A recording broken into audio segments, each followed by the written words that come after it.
राष्ट्रवादीचे वरिष्ठ नेते बाबा अत्राम सर आपल्या सोबत आहे. बाबा, नक्षल मुक्ती गडचिरोलीतून जवळपास झालेली आहे. तुमचं काय मत आहे? तुम्हाला काय वाटतं? नाही, एक चांगलं काम आपले देशाचे गृहमंत्री आदरणीय अमित शहाजींनी निर्णय घेतला आणि जे जंगलातले जे नक्षलवादी फार मोठ्या प्रमाणामध्ये होते ते आता जवळजवळ संपुष्टात येण्यासारखा झालेला आहे परिस्थिती. परंतु जे शहरी नक्षलवाद जे आहेत या शहरामध्ये ते कुठेतरी आता बाहेर येऊन राहिले आहेत दुसऱ्या नावाने. त्याला आता थांबविणं गरजेचं आहे. दुसऱ्या नावांनी म्हणजे वेगवेगळ्या संघटना कारण की बंदुकीच्या धाकावर दहशत थांबली जंगलातली, शहरात आहे असं तुम्ही म्हणता? नाही, शहरात म्हणजे आता त्यांचा प्रचार प्रसार म्हणजे म्हणजे डोक्यामध्ये गेलेल्या गोष्टी लवकर निघत नाही आणि त्या दृष्टिकोनातून ते शहरी जे नक्षल आहेत ते भडकवण्याचा जे प्रयत्न जे सध्या कुठे कुठे सुरू आहे ते आता थांबविणं गरजेचं आहे. पण शहरात जे आंदोलनं किंवा अनरेस्ट होत आहे सरकारच्या विरोधात, त्यामध्ये शहरी नक्षलवाद्यांचा हात आहे असं वाटतंय?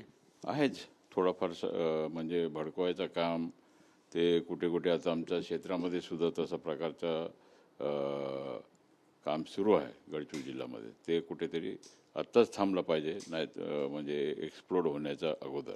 काय गडचिरोलीत काय शहरी नक्षलवाद ऍक्टिव्ह झाला आता? ॲक्टिव्ह झालेले आहेत काही ठिकाणामध्ये, त्यांच्या सुरू आहेत कामं. पण ठीक आहे, आता आम्ही आमच्या पक्षाच्या लेवलवर आम्ही त्यांना हे करत आहोत, लढा देत आहोत. परंतु ते थांबणं कुठेतरी सरकारला तर त्याच्याकडे म्हणजे वाढण्याच्या अगोदर ते थांबलं पाहिजे.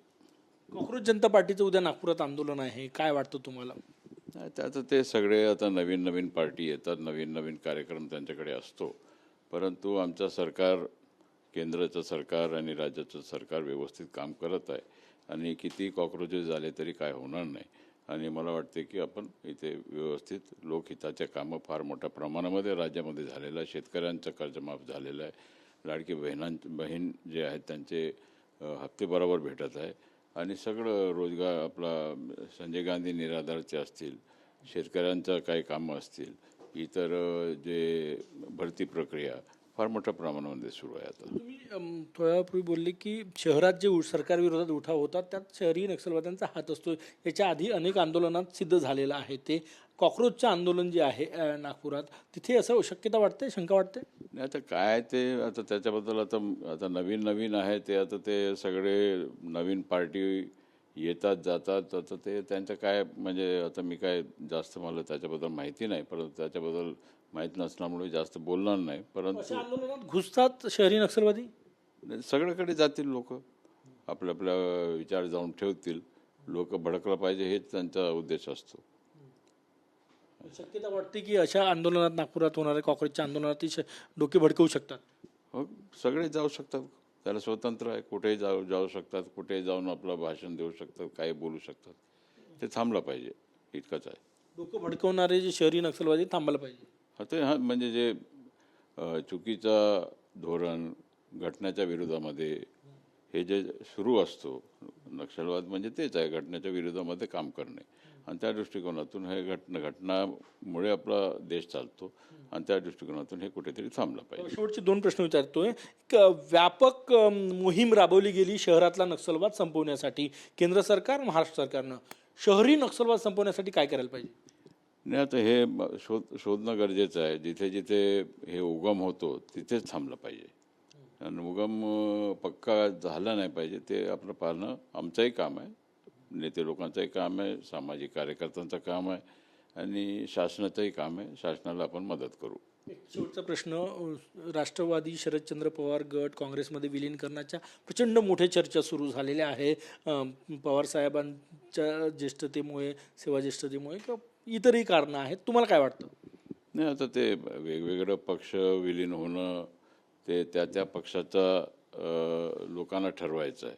कुठे विलीन झालं तर कुठे त्यांना कामं होऊ शकतात, कुठे फायदा होईल. म्हणजे बुडता नावामध्ये बसलं तर बुडणारच आहेत ते पार्टी, असं आहे.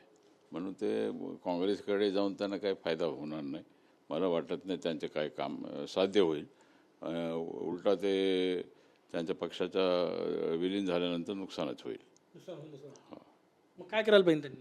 आता काय करायला पाहिजे आता आम्ही मोठे भाऊ आहे ते लहान भाऊ आहे ते एकत्रित आले पाहिजे दोघे. यायला पाहिजे असं वाटते. हां आले पाहिजे, आले तर चांगलं आहे. सुनेत्रा वहिनींच्या नेतृत्वात एकत्र यायला पाहिजे. हो आता आमचे नेते आहेत, ताई नेते आहेत, त्यांच्या नेतृत्वाखाली सगळ्यांनी एकत्रित येऊन मजबूत केलं पाहिजे पार्टी. खूप खूप धन्यवाद. कॅमेरामॅन सचिन सयामसह गजानन माटे, TV9 मराठी, नागपूर.